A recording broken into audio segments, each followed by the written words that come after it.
Okay. All right. So we're back. We're back with Laura Bland, and we have how many people? Death row inmates from San Quentin on with us. How many? 3. We have 3 death row. Are we going to identify them? We have Omega, Okay. Senior, and Junior. We're gonna keep it nicknamed today. Okay. Yes. All right. So live from San Quentin. Is this San Quentin? Well, not really San Quentin. Okay. They're all from Vacaville. They're all from Vacaville. Okay. So live from Vacaville. Yeah. All right. So go ahead, start it off, Laura. Kind of get us get going. This is interesting. So when this all started off, when they started to dismantle. Well, I got the word they were going to dismantle death row. I mean, it was so historic. My dad is a professor. He's a big history buff. And I called him, I said, they're dismantling death row. And he's like, that is so historic. And I was like, I know. And I'm going to go out there for it. And obviously you guys came out there for it. And we all got to be a part of it. And, it really wasn't reported on what was happening. And kind of preface your other podcast with Alcatraz. Imagine if there was, the dismantling of Alcatraz, documented, or, when they escaped them, if they had interviewed, the inmates or the correctional officers the day after, they had escaped from Alcatraz, the inescapable prison. So, it was really historical when they decided to dismantle death row and move you guys off of death row. So, I really wanted to capture that and document it, especially because the media was not doing so. And I want to thank you guys for being here. I know it's not easy to come on a public platform because of, public scrutiny, and your attorneys are always in your ears. So I really appreciate it for you guys coming on just to talk about your experience of what it was like being on death row. And, San Quentin is the oldest prison in California, but not only that, it's also the largest death row in the nation. So, we were all there for, the dismantling of the largest death row in the nation. And it was surreal to experience. And you guys were there. All of us were there. And I think it's time to really start to talk about, what happened. Sounds good. Yeah, it is. Mm-hmm. This call and your telephone number will be monitored and recorded. I don't think anyone's really thought about that ever. And there's one potential time that they spoke about that was in 2004, 2006, when they were putting the abolishment of the death penalty on the ballot to be voted on. And that kind of created a taste of what guys were mentally going to go through with a bigger picture when they did actually dismantle death row. And even that was a chaotic time just with the votes going up amongst the inmates. One of the most surprising aspects is you guys did not want death This row call to be, and your telephone number will be monitored and recorded. did not want it to be dismantled, which a lot of people don't know about. So when you guys heard they were going to dismantle it, talk about that from each of your perspective, what you guys thought, what was going through your head. I think when you initially get there, you get to come to terms with your situation. Like me, I was like, okay, I'm going to die. And for the longest time, I never pictured leaving East Block or the AC at that. Never did I think I would leave San Quentin. I was there not as long as these other guys, but short, a little less.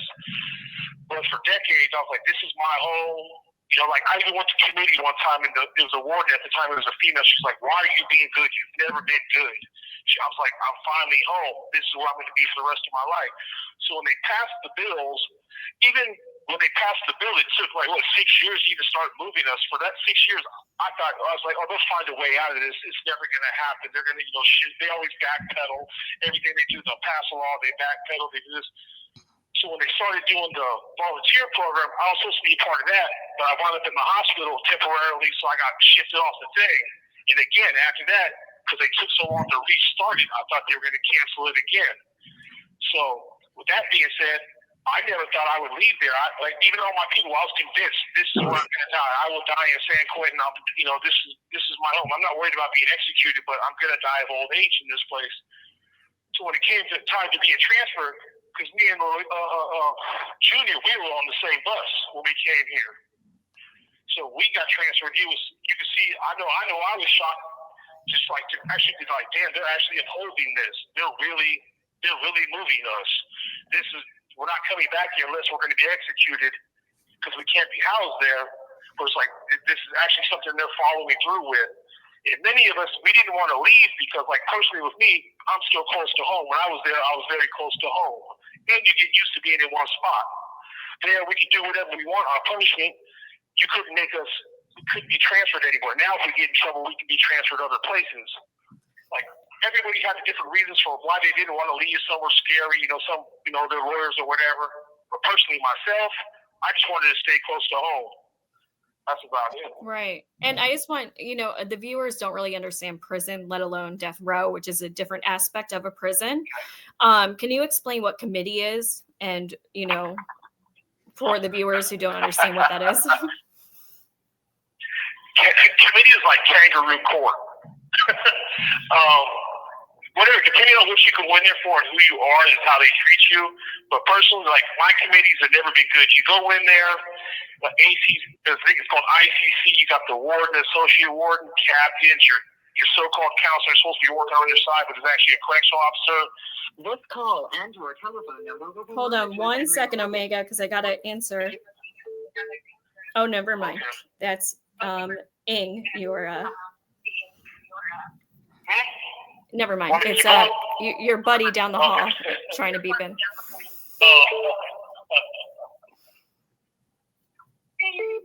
Sorry, continue about committee because so it's the warden, the assistant warden, and this is when you guys kind of go up against the judgment court. Yeah, you go. You pretty much go in there, you're handcuffed, you're sitting in a chair backwards, and they say what they want to say, no matter what the situation is, whether you're trying to get to another unit, whatever it is. There's never. My experience, there's never anything positive on their end to say. Nothing. Even when I went in there one time trying to figure out a way to avoid all the stupid write-ups I was getting a little panty-anty write-ups, and I was in there trying to figure out, like, hey, what can I do to make this stop? And Captain Arnold or Lieutenant Arnold, whatever he was at the time, he goes, well, my stat tells you to jump, you're going to jump. And I'm like, that's not what's going to happen, bro. I'm like, I'm in here trying to get help, and you're still trying to belittle me or, like, put me in my place, as I would say. So you go in there, it's pretty much like if you're getting out of a hole, you're in the hole, and you got to go to committee to be released. They're like, it's sort of like a parole board, I guess you would say, but it's something we deal with at least once a year. They review our points, review our program, and be like, okay, you're doing this program, here's what we're going to do with you next. Like, it's already pre-planned, the decisions are already made, and it's a joke for the most part. That's right. And Junior and Senior, what do you say about, when you heard and you got called in for committee? Tell us about your experience. Well, this is Senior speaking. Well, when I was first called into committee about transfers, my story is a little bit different than most of the other guys that are on death row. This call and your telephone number will be monitored and recorded. Because I had been in prison prior to going to death row, in a number of prisons, as a matter of fact. But I had never been in San Quentin, nor had I been on death row. So I was looking forward to the transfers because I was surprised when I first got to death row, the death row was ran the way it was ran. The isolation, the cell time was ridiculous as far as I'm concerned. And I like being outside, being able to get outside the cell and move around and associate with other people. So that was my story as far as the transfers were concerned. I was looking forward to it. Junior?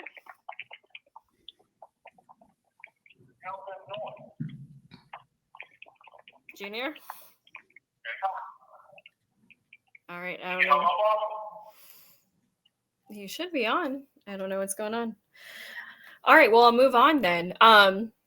Well, what did you got? What was your take about San Quentin when you guys first got there? on death row? I mean, what did you like? What did you dislike? Maybe this is him trying to beep in. Hold on. This is senior again. Give me 1 second. Let me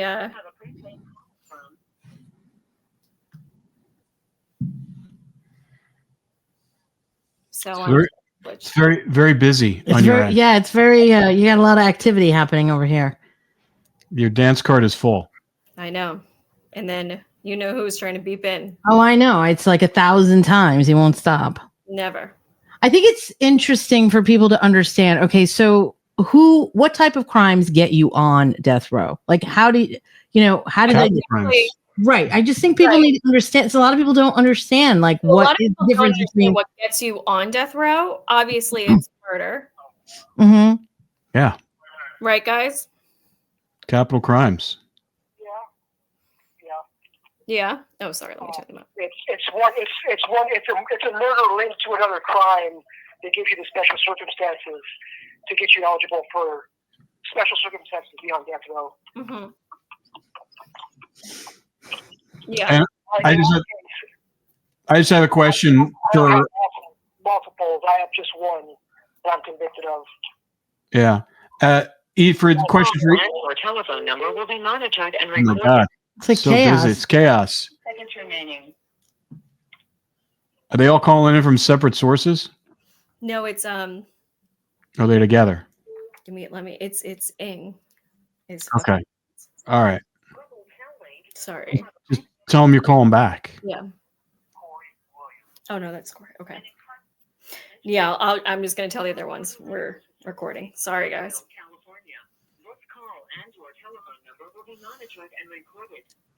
Too many serial killers calling. I know. Daily basis. Okay. Here we go. So yeah, Rob was saying, like, what does it take to get somebody on death row? Most people don't understand what leads to death row or how you can get a death row conviction. It's a murder or multiple murders linked to other crimes. If it's a single murder, it's got to be linked to like murder, rape, murder robbery, murder kidnap, murder torture, laying in wait to murder somebody, or multiple murders. It's murder. Yeah. That's what I would assume it was murder. Just a question for each one of you is how much time have you spent in prison currently? I've been in prison personally since '93, and I'm now going to turn 51. So I spent the majority of my life in prison, which is over 30 years. I've been down since August 16th, 1995. I initially fell on another case. I fell on an attempted murder, and then on my parole date, they came and gave me the multiple murders, which gave me the death penalty. Yeah. So every time that you guys, when you were in, you were all part of the death penalty program. So you saw, because the last person, from my recollection, from what I know, the last person that got put to death in death row was Tukey Williams. Is that correct? Yes, he just said Tukey Williams. Yes. And that was lethal injection. Yeah. What is that like, knowing when that was happening, knowing that you got the death sentence? And recorded. You have a pre- Hold on, I'll wait. Using Google Tail Link. Yeah. What was it like knowing you guys got a death penalty? Death penalty, and did you know how you eventually were going to die? Call and your telephone number will be monitored and recorded. What was the question? Sorry, ask that again. The question was, when you were sentenced to death and you were put into San Quentin and you saw someone else, you knew that that's what your future was. What goes through your mind knowing that you'll probably be executed? Now obviously that hasn't happened, but when you went in, that was the plan. And you were pretty young when you went in your early 20s? I was 19 years old. Yeah, I was like, when I got to death penalty, I was 24, but until I fought my case for 5 years. 19 years old. Oh my gosh. Yeah, 1924. And I was in my 40s. Senior was about 40. I was in my 40s. 40s for senior. Yeah. So what's that like knowing that when you get sentenced to death like that and you get thrown into San Quentin and you know that you're probably going to be executed there, what goes through your mind one at a time? Tell me your answers. Well, actually, For me, the reality. I was going to say, you guys Yeah. never had, when I talked to them, they never had fear of being executed, right? So I'll tell you this. When I got there, I was the youngest. So I'll start out as the youngest guy. I had faith that the system would work and the truth would come out and I wouldn't be punished for anything but according to what I was actually accused of being done. But it didn't work out like that. And the justice system turned out to reveal a face to me that I never thought existed. So it was kind of a culture shock of what was going on. But at the same time, I thought to myself, I'm so young, they're never going to kill me. And even if they do attempt to do it, I'll never give them the chance. I'll never give them the glory or the fame of executing me. Because I didn't want the state to be authority over my life in that way. And when I got to death row, it was kind of an eerie thing when I walked in there, because I got there early in the day, but they left me sitting in a patrol car for hours. So by the time I walked from the R&R to the AC to the Adjustment Center, it was nighttime. And it was a really eerie walk. And I kind of got a sense of like, this is my fate. This is where I'm going to die. But I didn't feel I was going to die by execution. I thought I was going to die by being in prison culture, prison life, prison violence, and no other way. But I never once believed that the system was going to kill me. Interesting. How about you, Senior? Yeah, in my case, it's a different story.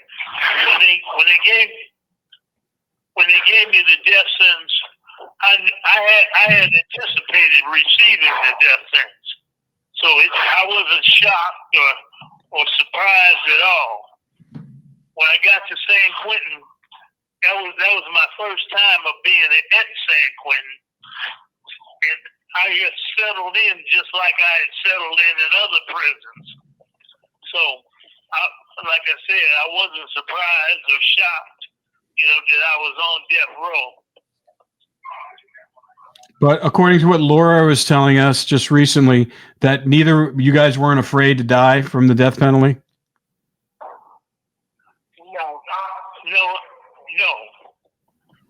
No, I wasn't afraid at all. It's interesting. Laura, what do you make of that? Well, everyone, from what the general consensus that I've heard is, what was the last execution? 2006? Yeah. 2006, yeah. Somewhere around there. 2006. Another inmate and myself, we had in about 2010, 2011, because what takes our appeal so long is that direct appeal. It's an automatic appeal. They've made it mandatory. And there's people that have been on death row for 30 years and haven't even had one appeal. Like, I waited like 16, 17 years for my first appeal to go through. So me and another inmate, we wrote the courts challenging that automatic appeal, going, you're forcing this appeal upon us that we don't want, because nobody really gets action from it. It's just like one of those appeals that doesn't get you home or nothing like that. It's just like a formality that the courts go through. It's just a waste of time. So we wrote to get that out, and the courts wrote us back saying, we wrote them saying, here, we hereby abandon all appeals, fuck this appeal, execute us. They wrote us back saying, we cannot do that because there's an automatic appeal. You have to have your counsel. You have to go through this appeal. They will not even let you drop your appeals if you want to. They won't. It's so true. we kept going to, there's a program that Paulie Claus's dad and some other guy are a part of, they're for the death penalty for executions. We contacted them going, okay, you guys are, because our thing is, we didn't want the execution, we just want our appeals sped up. I'm like, I don't want to sit on death row for 30 to 40 years and only had one appeal. So we're trying to get our appeals sped up. to get this due process. So we got a hold of the foundation that Polly Costas' dad was a part of, and we're like, hey, can you help us out? They're like, well, this isn't confidential. We're like, that's fine. They're like, you guys are for the death penalty. Help us get this direct appeal kicked out so you can avoid it. We don't have to take it unless you want to. What they wind up doing is they wind up tucking tail and say, oh, this is too political. We can't help you. I'm like, you guys say you're for the death penalty, but then you tuck tail when somebody's actually trying to get it done, or like just trying to force the law to uphold their rules and regulations and uphold their punishment. If it comes to that, like I never knew when I got to death row, I was number like 584 on the row. I was never worried about execution. I was like, yeah, this is a joke. I know I'm going to be here for the long run. Only way they're going to get to me is if they like do one a day for the next few years. When I got the death penalty in court, and this isn't to brag or nothing, but I laughed at them. I knew I was just like Senior. I knew I was going to get the death penalty. This call and your telephone number will be monitored and recorded. Well, before I even went to trial, because some of the cap lawyers were coming to see me, and they said, if you get found guilty, you're going to death row. We already knew it, just because of my history. What's funny is because we've done a lot of episodes on Bittaker and Norris, who I've worked with extensively off of death row. And people always ask me, how did he beat the death penalty? And this goes to what they're saying is he filed the appeal and it was 40 years. I mean, he filed it when I was 2 years old at 1990, which is exactly what they're talking about. And that's why the fear and your telephone number will be monitored and recorded. There isn't much fear because of the appeals. Wait, say that again. Let me just finish that. There's not much fear because of the lack of the appeals going forward, and that's why Bittaker was able to beat the death penalty with the habeas corpus, because people are very confused about that, and this is why. What they're talking about. But I just want to. Telephone number will be monitored and recorded. I just want to change gears because guys, we've actually we know Polly Klaas's father. And we followed that case. It's horrific. And you guys actually spent time with him in prison. Can you tell us about what his life was like in prison? What it was Richard Allen Davis? Yes, please. With a miserable existence. I can personally tell you his existence was cell living. No one wanted to talk to except maybe his immediate neighbors, which was very few. And when he went out to the yard, he would sit there in the center of the yard almost, in his boxers with no shirt on, and he would just stand in one spot the whole day until he went in, and no one would talk to him. No one would talk to this guy. He was like the worst of the worst when it came to socialization. No one wanted to even socialize with him or proceed to socializing with him for the repercussions they would bring. And I'll tell you this. One day he went to medical, to dental, and we had to walk by mainline inmates to get to dental. A mainline inmate attacked Richard Allen Davis. So he was not despised just by death row inmates. He was despised. He's been despised by every inmate in the prison system, pretty much. Interesting. They whooped his ass. Mm-hmm. This call and your telephone number will be monitored and recorded. Good. Yeah. What he did was disgraceful. Yeah, it was horrible. They came through later on collecting coffee for the guys who did it. Like, hey, they got coffee and stuff for the guys who did this. Oh my God. So the guys who beat him up got rewarded? Yeah. Well, sort of like, they were rewarded, some of the COs come around, pick up a collection for it, like, hey, these guys are in the hole, because he was under escort when it happened. He's walking with the CO, and they just rushed him. CO can't do nothing but, blow his whistle and pepper spray. That only does so much. That's not going to stop nothing. So they got him, they got the good licks in on him. They went to the hole, of course, but when he was in the hole, they were well taken care of. Wow. I did not know that story. You have 60 seconds remaining. And another part of that story is that when they attacked someone with notoriety like Richard Allen Davis, we used to go under one-man escorts, meaning one inmate, one officer, wherever we went on death row. But when that happened, they tried doing two officers to every inmate as escorts. And we told officers, because they were like, oh, we got to do this for your protection. And a lot of us were telling them, hey, we don't have cases. We don't have worries like I'm not a weirdo. I'm not worried about it. Yeah, but I'm not a weirdo. we're not scum of the earth and prison life. It's guys like him that need the protection, not us. But they try to do that to every death row inmate because of him. Wow. I know it's hanging up on one of you. Can all of you hang up and call back at the same time so I get you all on the same? Yeah. Perfect. Yes, boss. I'll call back right now. Yes, boss. You ready? Yeah, perfect. Okay. Interesting. It is interesting. It's like, Didn't know that story. what were their crimes? There is a serial killer. Right. So how many people did he Unalive. unalive? 8 people. 8 unalive. Oh, Wow. so young. Very young. I mean, it goes back to this idea of like, this starts early. This isn't like something that happens later in life usually. This is something that really starts when they're on that puberty level of like fantasy and reality. I'm telling you, it starts that young. We really need as a society to pay more attention to these kids. Really, we do. Something's wrong. This is a societal issue. This is You look at what's happening to, with the school shooters. I mean, Yeah. to me, that's an indicator that things are getting worse, not better. exactly. Well, I think that has a lot to do with a lot of the medication that's, they're finding that out too. That we're so over medicated, those kids, the ADHD stuff. They tried to put my son on that and he was on it for a little bit. I fought it and he hated it. Yeah. Yeah. He does much better with diet, exercise, meditation.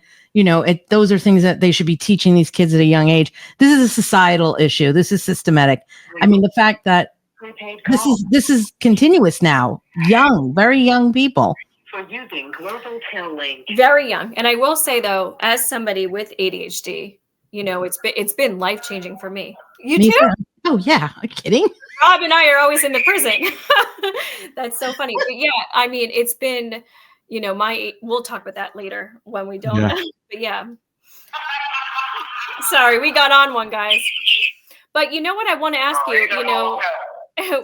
you, Richard Allen Davis, that's such an interesting story. Was there any other death row inmates that maybe we have heard about? Did they get kind of, targeted within San Quentin from what you guys saw? Well, Charles, One at a time. You got to direct him. Just tell him One what at a time. One at a time. One at a time. Just tell him Junior first. I was saying, go ahead. a lot of inmates had targets on them that had cases that had to do with children or some sick stuff. And Charles M and some guys, they couldn't exactly get in touch because they were, in a sense, protected by separation of yards and classification, dividing inmates up according to cases, stuff like that. But there was opportunity. For example, this actually happened. A guard purposefully opened the wrong gate because the yards are back to back. He purposely opened the wrong gate and let one of the guys go on to Charles M's yard. And the guy immediately took off running for Charles M, targeted him, started beating the shit out of him, punched him, and knocked him out in the shower. Well, you know what the guards did to me with Ing. Yeah. We know about that story. Sore subject, yes. Yeah. But let me just say, as a criminologist, I have been in the prisons and I have experienced a little bit of what you This guys call and your telephone number will be monitored and recorded. have gone through being set up like that. Yeah. Oh, they play the field, they gangbang too. They do the same stuff. Mm-hmm. It's a game. To me, it was a game. For instance, like he was just saying, I was on a particular yard, and my yard was next door to one of the protective custody yards. So on certain days, from each sort of yard, like when you walk in the Sally Court, when I walk in the Sally Court, I'm cuffed. There's the gate to the left, there's the gate to the right. My gate for my yard is on the left. The gate to the PC yard is on the right. They uncuffed me. And you're supposed to face your yard. I continue to look forward. So whatever gate they open to the yard, I'm going to. They open the PC yard. It's mandatory that I don't Omega, walk you're with a echoing a snatch little on bit. the person that's there. Omega, you're echoing. Yeah, Yeah, a little bit. am I still echoing now? Am I still Yeah, echoing? way better. But by the way, PC, for everybody who's Okay. listening, that means protective custody. Just explain it for the viewers a little bit. We call it pork chops. Yeah, PC, protected custodies. It's not just sex offenders. It's mostly sex Back up offenders, from, but sorry, back up from the mic a little bit. You're just like sounding like Darth Vader. You're perfect right now. Perfect. There you go. Sorry, your fault. How about now? That's Good. better. Better. Okay. Okay. Yeah. You know, like PC, there's most of the PCs are child molesters, rapists, people that don't like to pay their drug debts. Some people get put in the PC because that's what the system puts them. Don't get me wrong, PC, even though there's most of them are pieces, I call them pieces of crap, but some are still fighters, some are still riders. They're just there, they got tired of the bullshit or whatever. Like some are there. There's some righteous people that are out there, but 99% of them are scum of the. As for the prison totem pole, they're under the totem pole. Nobody would piss on them if they were on fire. Like you just step right over them.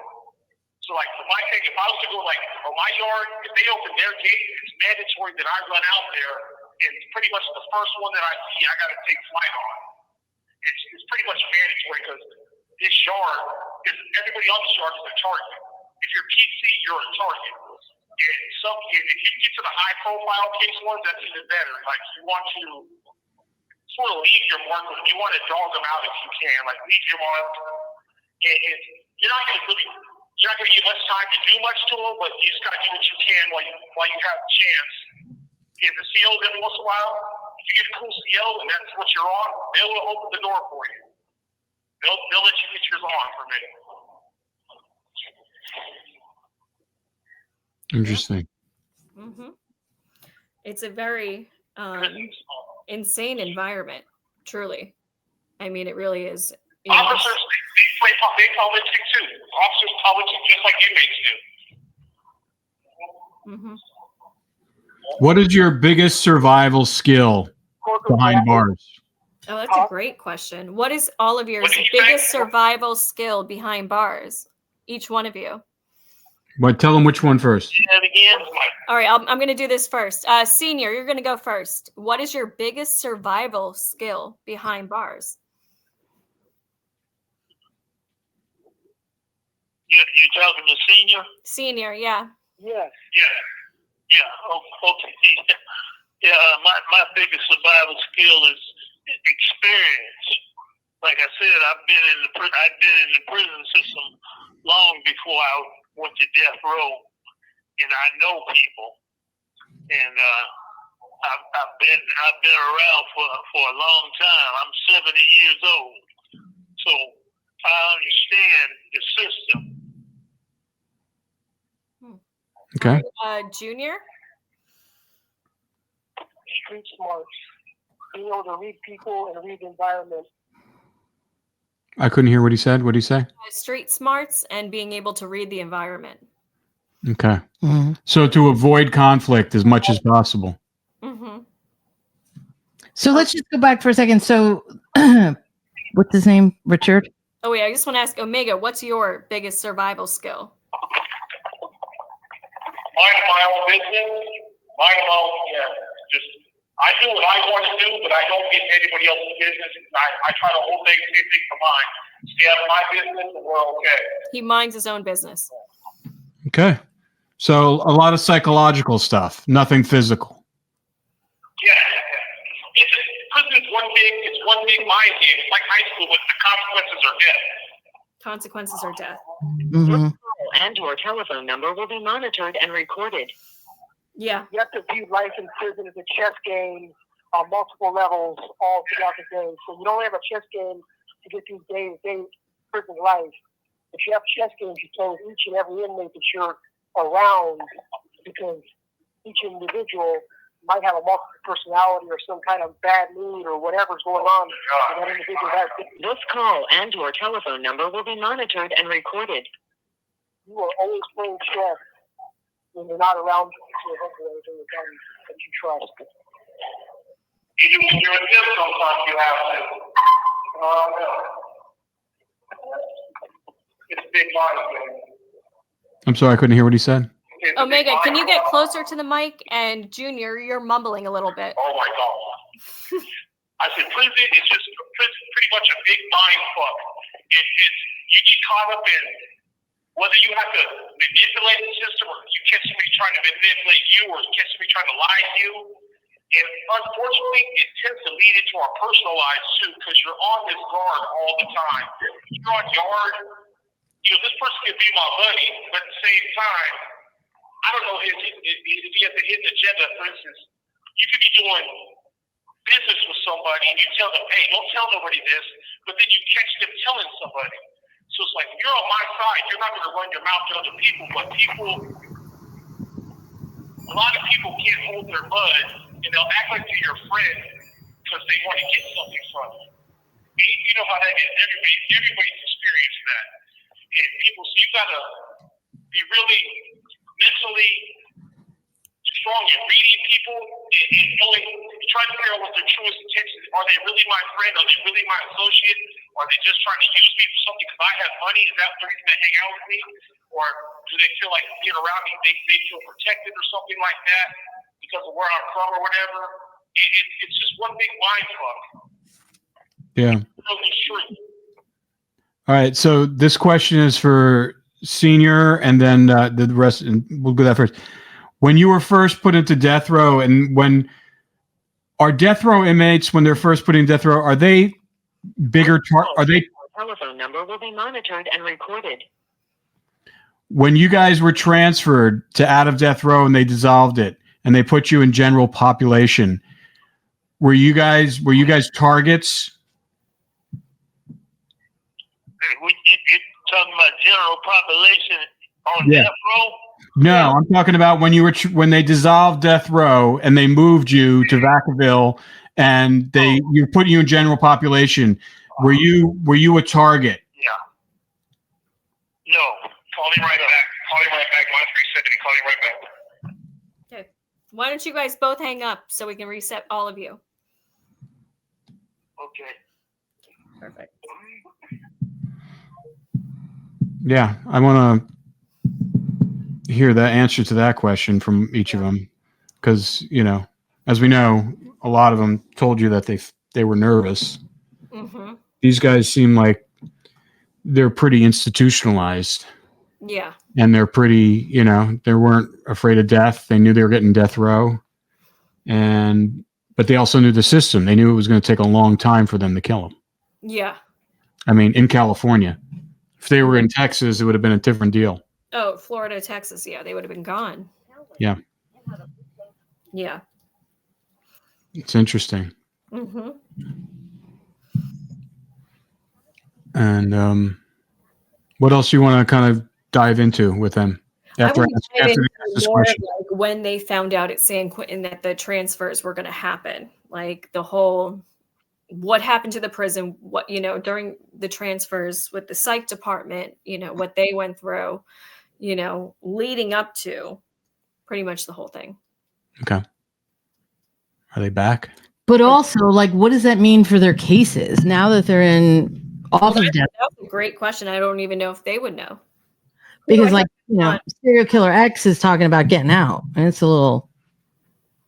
All right, I only have you back, but we can start talking. Just like Cindy just said, is what does this mean for your cases now that you're on, back at you're really in mainline, but you're still a death row inmate. Okay, so this is a very in-depth answer that I'm going to try and give you because it not only involves our lawyers and the cookie cutter system that our lawyers have been going by for the last numerous decades with our death penalty appeal. Hold on 1 second, because one of them is calling back. Let me just try to get them all in the same thing. Wrangling inmates. Got them all. Yeah. That's the biggest question is what's happening now, because they're off death row, but they're still a death row inmate, technically.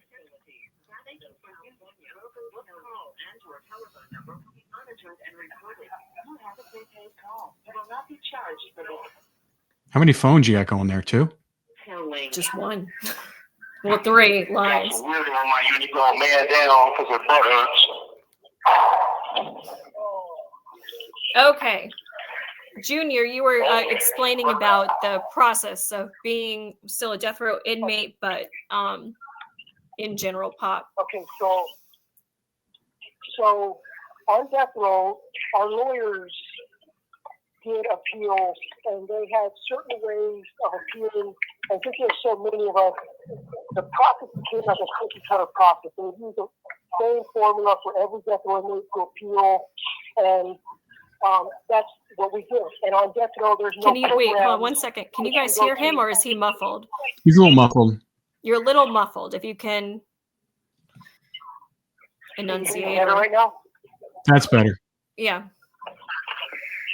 So the appeals were cookie cutter, and they were set to a certain formula, and our lawyers never stepped foot out of that cookie cutter. And there was no programs for us to do like anger management or victims awareness or criminal addictive thinking or Narcotics Anonymous or other rehabilitation programs that the mainline inmates had. So we kind of were in limbo in a cave or in another universe that didn't have much of anything going on. And now that we're out here on the mainline, We were a prison within a prison. Prison within a prison. yes. Yes. Yeah. And now that we're out here on the main line, we have access to all these programs now. And there's some death row inmates that are taking advantage of them, and some death row inmates that don't even care to take advantage of them. This call and your telephone number will be monitored and recorded. Refuse to adapt. And then there's other guys that do want to kind of try, but they can't necessarily get in the program. This call and your telephone number will be monitored and recorded. You have long waiting lists. But now that we're out here, I just had a legal visit about a month ago, and I got upset with my lawyers because I wanted to file for clemency or for a commutation because I've been in prison for so long. I've been doing college for my psychology degree, my sociology degree, and I've done numerous programs like anger management, victims awareness, and other things.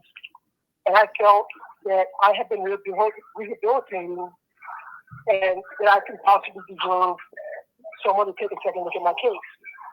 And my lawyers were like, well, you can't file for clemency because that's something we do at the very tail end of your appeals when you get no action and you're still on death row and they're going to execute you. Then we ask for clemency.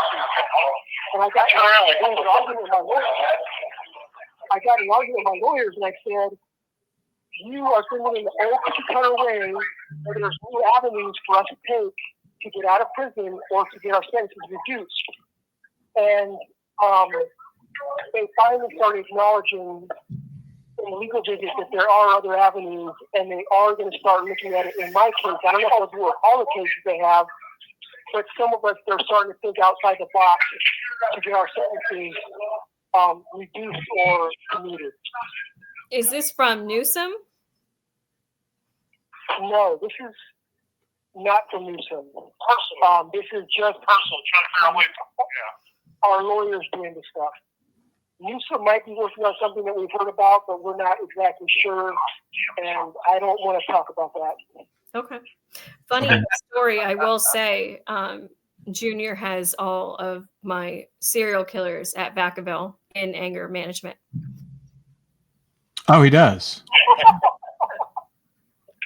Interesting. I tried Interesting. for shits and giggles. They're Yeah. learning. How about you, Senior? What's your process? Are you talking to your lawyer about any kind of resentencing because of the dissolve of death row?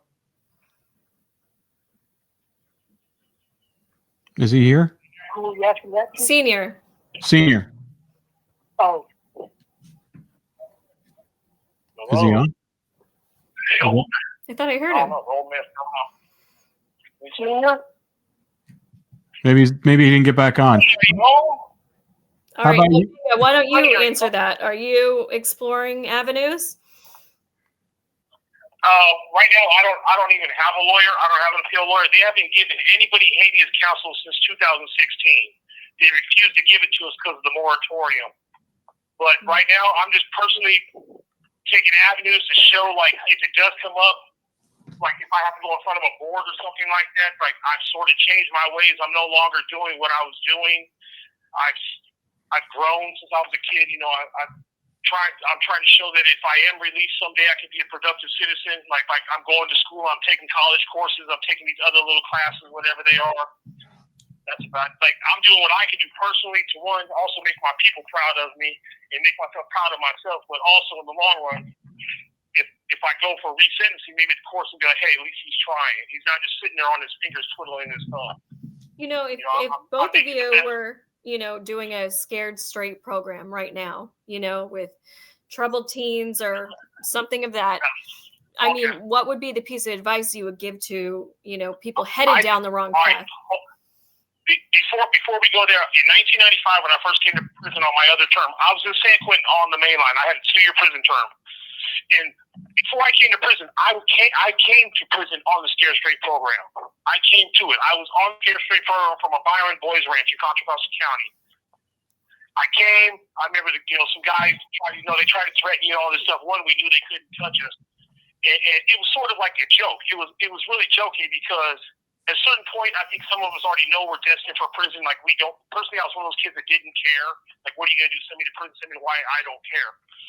But then when I came to prison, I used to go to visits. I was doing visits 2-3 times a week, and these kids would be coming on Scared Straight program, and they would say my name. So the people got involved. They're like, hey, how do you know these people? I'm like, well, I know most of their brothers and sisters. Like, a lot of these kids come through know who I am through their brothers and sisters. So I participated in the Scared Straight program for a minute. And so for a couple months. And I would tell them, I was straight up with the kids. I was like, some kids, hey, it's too late. You're coming here with me. But I told them, it was just straight up like, you straighten your shit up. Like, the ones that knew who I was, it was easier for me to, mold them and show them, look, you keep doing what you're doing. You know what I was out there doing, and this is where you're coming. There's no way around it. You're either going to come here or die. And I know for a fact, if I didn't come to prison, I would have died. I was going to die the year I got busted. So it's like you got to be straightforward. None of this threatening kids. Like this one white boy, when I came on the Scared Straight program, there was a white dude named Spike, and he tells me, you could join the Aryan Brotherhood, and I laughed at him because I was like, dude, I'm mixed. There's no way I could get in anyways. I'm part black.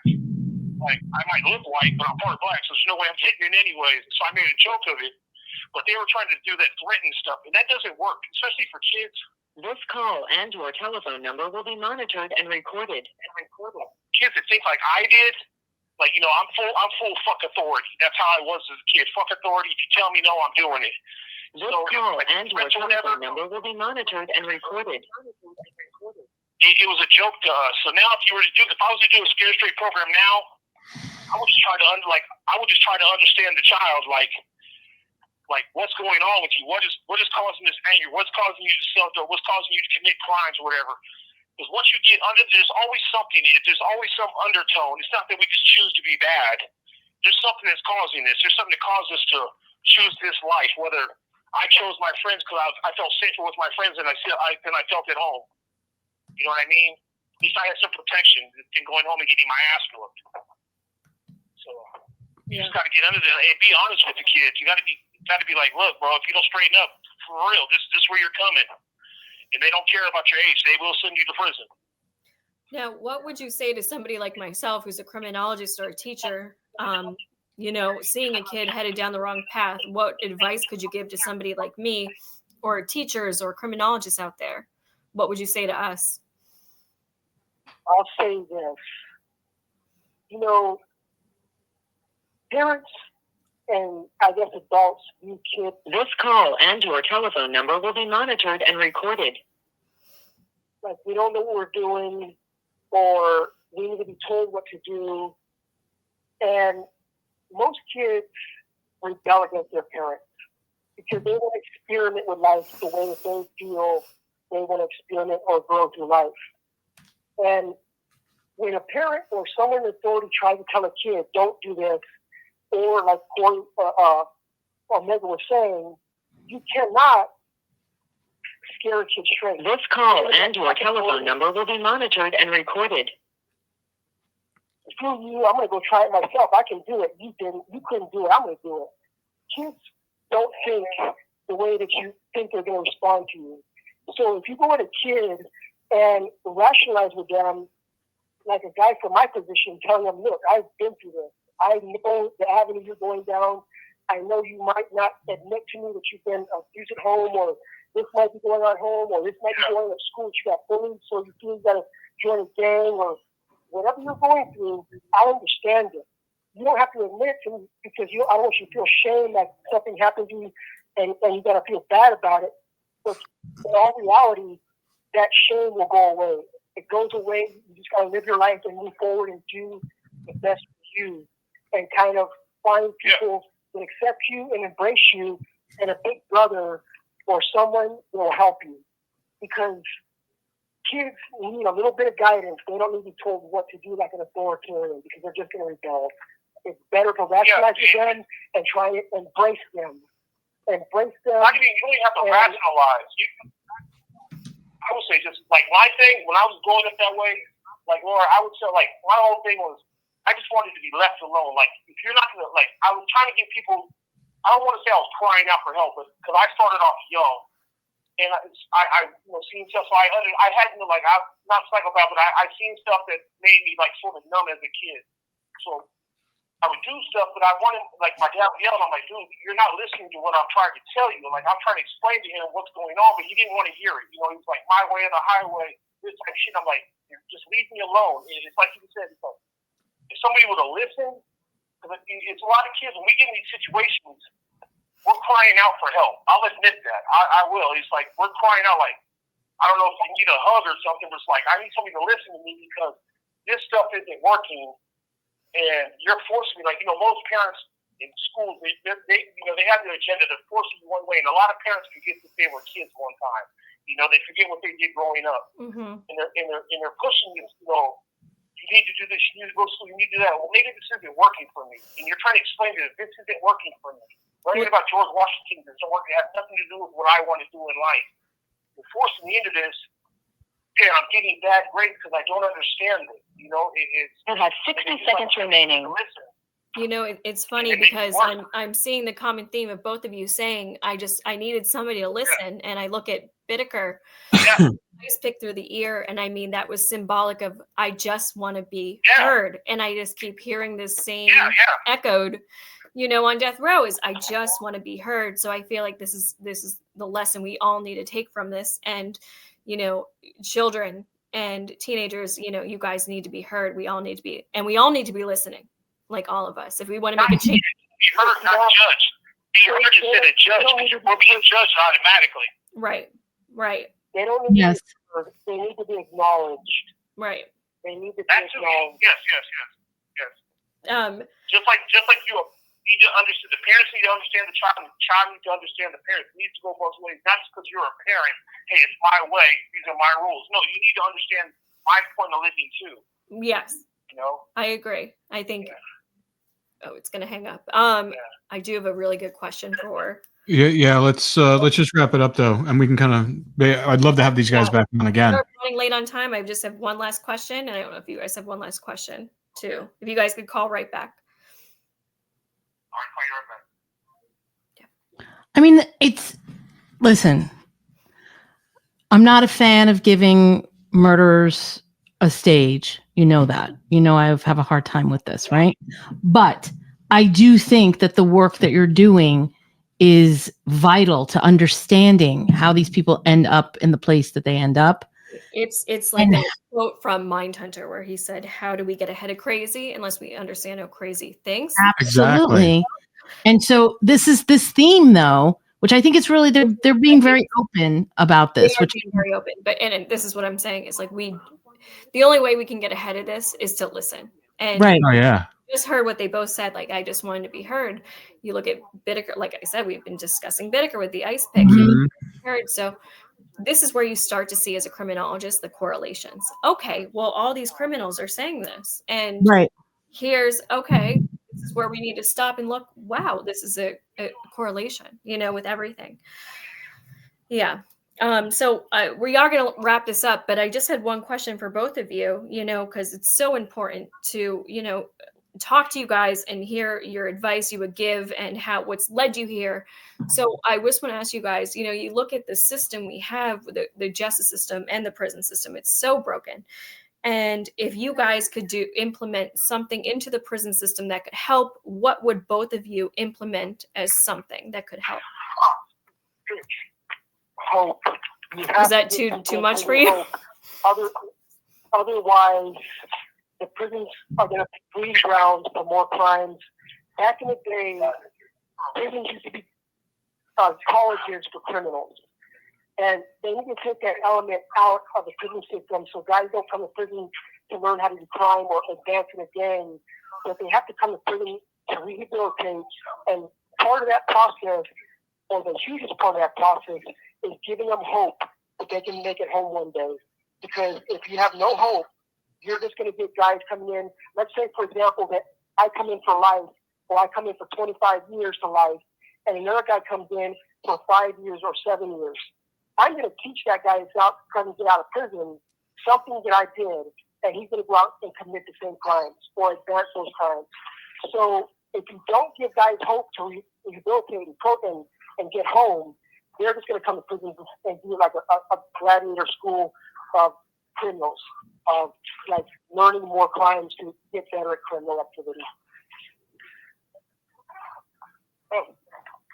What was the question? Sorry.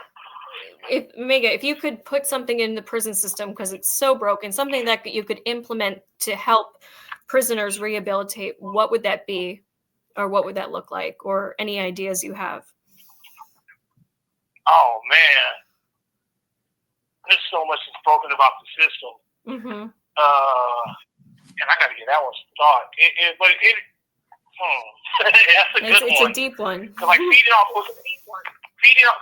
what he just said, that's for like hope, like because until I got here, like we didn't get none of this stuff. Like school was in our cells, everything was in our cells. Everything was brought to us. So until I got here, and being that I'm sentenced to die, just none of these laws affect us. But now there's like a little shimmer of hope. How they're changing the youth offender laws and all that stuff. Mm-hmm. I never cared. It's like my thing is, what are you going to do? Kill me? Oh well, there's nothing you can do to me that's not been done before. I don't care. It's whatever happens, happens. So in prison, I would like to. I don't know if a lot of these groups like they have now, or I go to some groups and it's just a straight joke. It's like a rec therapist group. It's a complete joke. It's like no therapy. I get more therapy hanging out with with juniors than I do in these actual groups here, just by talking to them. But I would try to initiate some kind of. Oh man, it's hard to understand. Like explaining like. What do you guys think about like separating first-time offenders from other offenders? Like if we try to focus on just rehabilitating the first-time offenders from the other career criminals. I strongly believe in that, and I wanted to start a program where they use guys like me and Omega that have been down for numerous years and rationalized and reflected on their life and have come to terms with a lot of things and rehabilitated themselves through self-healing and through self-help groups and gone to college, and that we can get youth offenders, meaning guys that are like 25 and younger, first time in prison or maybe the second time in prison, and that they come into our wing and that they have to go do certain programs. They have to go to get their GED, or they have to go to college, or they have to get a vocational course. And they can come to us as mentors, as big brothers, as uncles, or dads, or whatever they view us as, so that we can kind of guide them. Because I think education is the most important part. Education. Yes. I think a lot of first-timers come into prison and they get pressured by whatever race they are or whatever gang they're from, like the neighborhood they're from, that gang pressures them, oh, join us. So all it's doing is getting a first-time offender deeper into the criminal lifestyle. And if you give them first-time offender unit, where you have mentors like me or some other guys that are certified doing mentoring, then I think the criminal justice system and crime on the streets will change. So I think that that would be a system that CDCR and the government across the state, the nation, should seriously take a look at its first-time offender unit, especially for youth offenders. Especially for youth offenders. Separate them. I agree. That sounds logical. Yeah. To separate first-time offenders from everybody else. Yeah. Well, What if even if they're serving a long-term sentence? No, I'm talking about like first-time offenders versus them being housed with like the career criminals, making it separate units. Oh, all right. So the kids, So it's not the college for criminals in prison. There's some good stuff and there's some bad stuff. I think that depends on the individual, though. Some individuals need to be put in a situation where maybe they'll be set straight. Because, like, when I went to this juvenile hall camp, I was in the juvenile hall camp where they had Olympic weights. We had a swimming pool. We had basketball courts. I didn't care if I was in jail. I was like, I go here and I eat like a champion. I go home on the weekend. You know, it was Camp Snoopy to me. So I think if for some people, they're going to need to be, I don't want to use the word scared straight, but like reality of the situation. Like they come in, like, all right, when I came to prison and I went to committee one time, when I first came to prison on my other case, they were like, the committee was like, because I was 19, there's another guy, he was 19 also, and they pulled some committee, like, you guys are gang members, blah, blah, blah. People don't give a fuck about you, and they were talking about other inmates, and we were trying to tell them, we don't give a fuck about these other inmates, too. Yes, that was my first time, but I was a full-blown gang member, a full-blown, fully active, I don't care, that type of attitude. And it's like, so like, there's people like that, but there's also people that need to come in and need the reality check. Like, you come back to prison, this could be your life. Like to see what the other side is all about, whether it's the whole, see these, I think it's good, and it's sad to say, to see like you got these zombies walking around. This could be your life if you don't straighten up. You could be, like with me, I got a cat in my unit right now that's, he's doing like 20-some years and he thinks it's hilarious. And I'm like, dude, do you want to go home? Because if you don't, I can help you. This call and your telephone number will be monitored and recorded. This call and your telephone number will be monitored and recorded. All right, guys, we're at low time, but there was one last question. What do you guys call the death row group? Because you guys have a death row support group in Vacaville. What's it called? Oh, I don't even know what it's called. Junior? I don't even know. What's it? Junior. It's the death row support group. No. What do you guys call it? We'll give it a name tomorrow. No, it's not. No, I said, what is it? What do you guys jokingly call it? Well, I don't know. I don't know. What do you call it? You're lost. What are you referring to? Serial Killers Anonymous. Oh, yeah. I just don't go. I'm not going around Thanksgiving because they ain't no little weirdos eating my ass. Yeah. Wow. I'm not pretty, but I got meat on my bones. That's a great way to end the show. Yeah. All right. Well, listen, we appreciate you sharing with us. Sounds like you guys have an interesting philosophy about being behind bars. We'd love to have you back on at some point as we digest all this stuff, and probably have a lot of questions for you. But we thank you for coming on the podcast. Any last words for you guys? Any final words? Last words? I have one last word. And I hope if people listen to this, because a lot of people have a misconception about death row inmates, that they're all sickos, and some people are on death row. But the other conception is that we all are people. This call and your telephone number will be monitored and recorded. Prolong our life. And that is farthest from the truth, because we file our appeals and the judges sit on our appeals for 5, 10, 15, 20, 30 years before they rule, because it's political. They don't want to get kicked off the bench that they're on, or it's not the right time to adapt certain laws, so they don't rule on our cases. So for those people that think that we do this on purpose, it's a huge misconception. We want our appeals heard. We want the justice to be done and over with, so we either get executed, we get our sentences reversed, we get a new trial, or we go home. We don't want to be sitting here. So,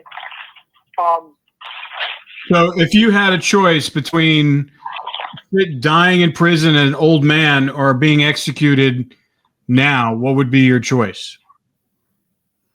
execute me now. Yeah. My whole philosophy is always going to kill me or let me go home.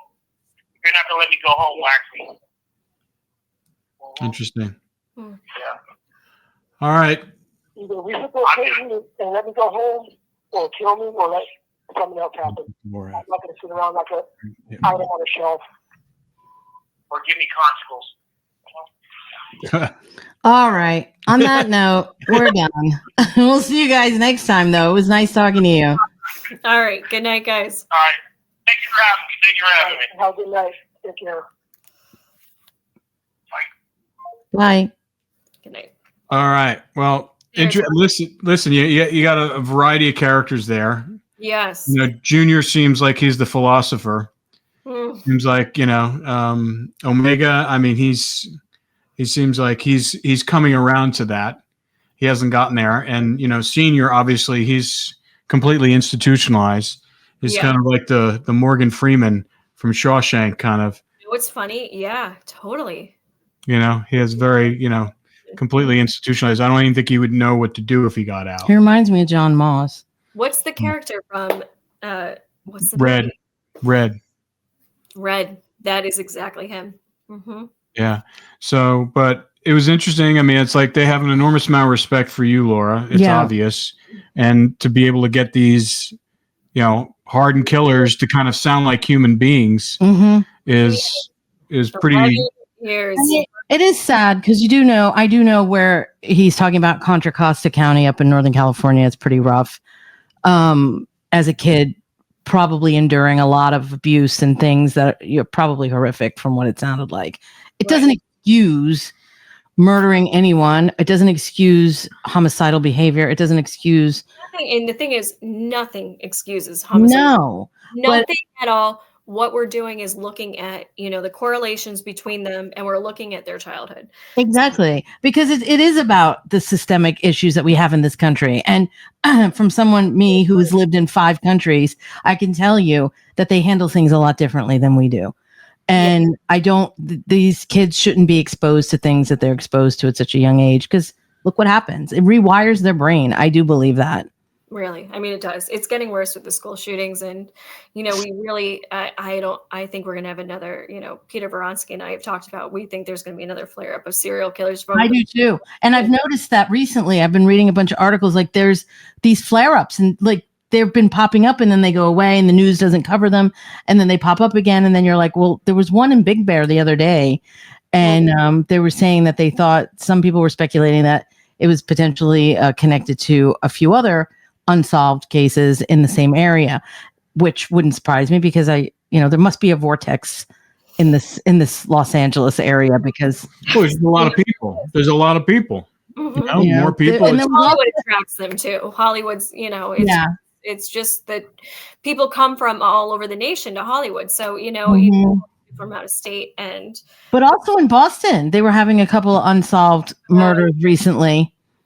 Well, there's supposed to be a serial killer in New England. I know, that's what I'm saying. I mean, there's there. Then in Austin, we know for a fact, because we were there when it was happening. It's still happening. They haven't solved those. They haven't solved those. I mean, I do think that you and Peter are correct that there is an uptick, a spike of this type of behavior. I haven't even seen it yet, but the thing is, we can't just keep shoving this under the carpet. And, as uncomfortable as it is to talk to these offenders on death row who have murdered multiple people, I know it's uncomfortable. But the thing is, we're not going to get to the correlation or the bottom of, what's connecting all of them and what this underlying cause is unless we do. So this is why, I spend so much time in the prison, is I'm searching for these answers. This is why I have this questionnaire. And we just, like I said, we can't just keep shoving it under the rug, because it's just going to get worse and worse. Yeah, I did find it interesting, the fact that they felt like the appeal process doesn't really help them, and that they would much rather it be much shorter, or not have it at all, and then just get the the sentence basically do like you said, they both rather would be executed than spend their life in prison, which I found very interesting. It's very interesting because I've spoken to a lot of FBI profilers and stuff, and they've said to me, well, they're like, oh, there are appeals or, the death penalty. And I'm like, guys, they're not scared of this. They're not scared of the appeals. They're not scared of the death penalty. They're living in hell. Yeah. He even just said he'd rather be executed than to spend the rest of his life in prison. So to them, they don't care. I mean, they came from horrific, at least one of them has come, at least that's my gut, from horrific circumstances to begin with. So it's sometimes prison's better, honestly, from where some of their not everybody's a David Carpenter, 94 years old, and thinking that this is great. I'm getting meals and I get to do hang out with these other group of elite serial killers. It's insane. And this is why I always say every killer is different. Every killer is different, unique. Yeah, it's interesting. Very interesting how the underlying theme we've just saw tonight, on display in real time is I don't feel heard. I've never felt heard. And we talked about Bittaker for the last year. And I mean, it's just the number one thing. And it's very interesting. Yeah. Not heard. I think the next time we do it, we just have 2 at a time. It's too much with 3 of them. Yeah, it's tough. It's hard to hear who's who. To wrangle all that, but thank you. Great job. Thank you. Yeah. And it's very interesting that just hearing, and they're like, it's almost like they're, I mean, I don't even know how to say it, but it's just like you realize that hearing them talk like that, you think they're monsters, but there's humanity amongst those monsters, and they're monsters, but there's a slice of them that they're human monsters. So they have all the same traits that we do and all the same but they don't feelings. have empathy. They don't have empathy. I mean it's interesting though. Every killer's different. Yeah, that's the thing. Is like every killer is different, but listen, if you take 8 lives, those are 8 people that had 8 lives. When you take the 8 lives, you have 8 people who had a life and their life was just taken from them for nothing. It's really hard for me. I have a hard time with that. Yeah, I mean, I think if they're in there for one murder that happened, okay, that could be, maybe it was a mistake. He was young. They were very young, 19 years old, 20 years old. Maybe they were in a gang. Maybe they made a mistake. Maybe I understand that. Whacked down on drugs. 8 people. Yeah, 8 people. That's terrifying. Great highlight of death row too is you have a guy who murdered 8 in his 40s, and then you have 19-year-old, and killed 1, and it's the dichotomy you see of death row, and and what sparks you in your 40s to start killing people? Like, what's the inciting incident for that? There's been a lot of serial killers that sparked up randomly in their 40s. I know, we've talked about this. It's like it's either they start very, very young, like Bittaker, or it's like something in their 40s where something snaps and they just go crazy. 27 is the typical age where you will see, when they start is the median age. Yeah. 7. I'm just always interested in how do you go from living a normal life to suddenly being that? How does that? What happens there? Well, maybe they've been thinking about it a very long time. It's and so they're fantasizing. Really hard to wrap my brain around it. And all I think about is the victim. And it just kind of escalates. Maybe it starts off with, low level stuff. The underlying fantasy, and then there's typically a stressor, and the two right. top stressors, loss of love or loss of job, or both. And there has to be something that triggers them in some way, that even if you're like living in this fantasy, like something happens that pushes you past that, over the limit, past the human, the point of no return, really. Yeah, past being human. To me, I mean, I just think that you can't really be human and take another life and take another life and take another. I don't understand that. Yeah, it's very hard for me to wrap my brain around. Anyway, great job, Laura. It's really hard work that you do. People don't realize how hard you work and all day, all night, gathering all of this information and just processing it and trying to make sense of it and trying to get to the core of why these people do what they do. And it's extraordinary work that you do. And you're managing all these psychopaths. You are managing the psychopaths. It's like, you're talking to them. They call you nonstop. And your tactical empathy is what really does it. I know. Yeah. Yeah. It's what it is. I mean, you're empathetic in the sense that it's enough to connect with them, but it's tactical because they're opening up. You're maneuvering it for your own purpose to understand what they're doing. It's really like a scientific formula. It really is. It really is. Yeah. Mm-hmm. Well, thank you so much. And stay on. We'll look forward to next week. Who knows? Next week, yeah.